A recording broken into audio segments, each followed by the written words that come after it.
Okay, I got the two side assemblies glued together. This is what they end up looking like for the clamps.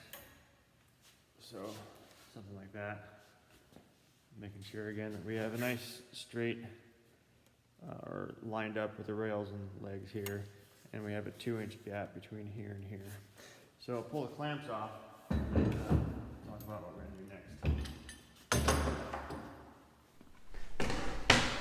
So I got the clamps off and I'm going to dry fit the next pieces together, which is going to be the rails into the assemblies I glued up.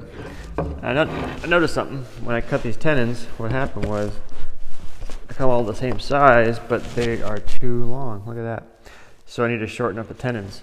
The reason that happened was because when I glued these up, hopefully the camera can pick that up, but inside there you can see that little bit of tenon sticking in there, which is causing the tenon that I cut not to be able to go to the bottom of that mortise. So what I'm going to do is stick this back in this mortise, measure the hole, or measure the amount I need to remove, go to the disc sander and just sand each one of them off real quick, and that's going to be 3/16. So you may have done this already, but what I'm going to do is, in this case, measure 3/16 over with my little square and make a mark on my tenon, just like that. And then I'm going to go over to the sanding machine with my parallel clamp here, so I keep my fingers away from the sanding machine. And I'll just stick this in the parallel clamp and then sand to that line. Zip that off.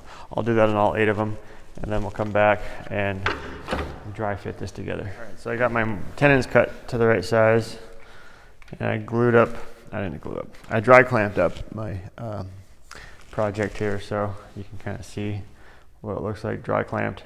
Next thing we got to do is we have to put our web frames in our project. So this is where I realized I made a little mistake again.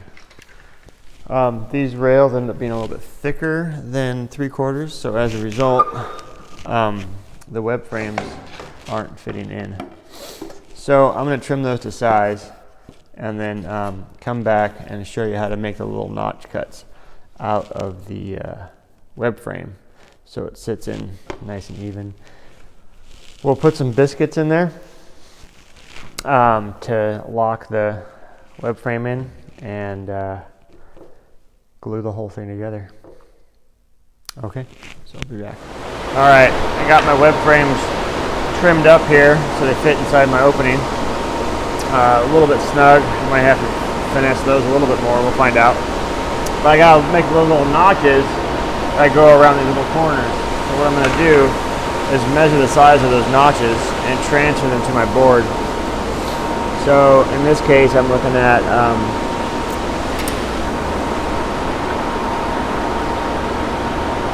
5/16 by 5/16.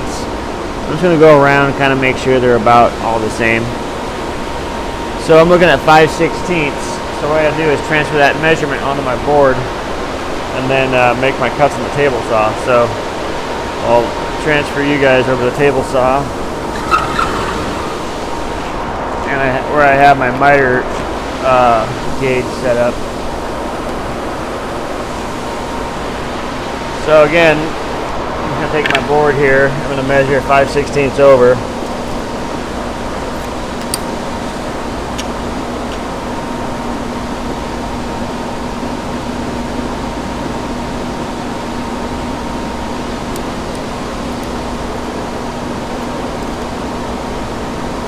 I believe all I have to do is measure it once.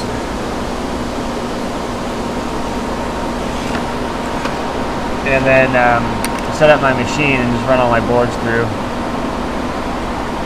We'll find out here.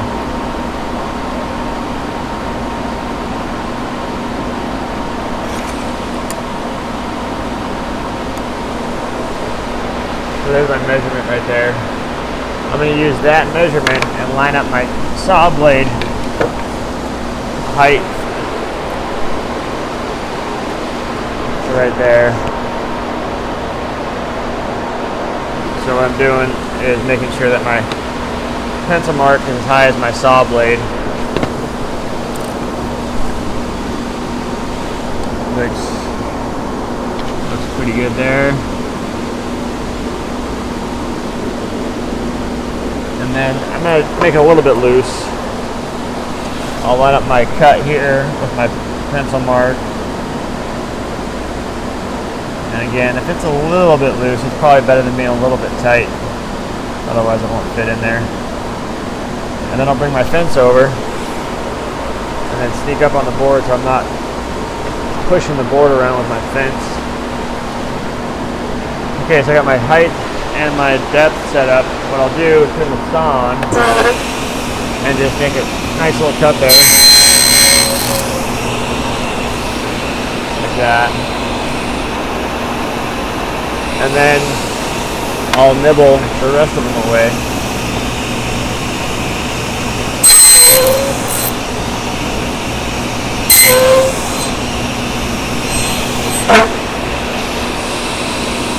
So I'm left with my knot.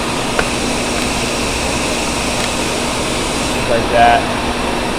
Have those little ridges, we can clean that up with a chisel. I know you can't see me, but you can hear me. I'm checking it, it looks pretty good. So what I'll do off camera is I'll finish up those notches.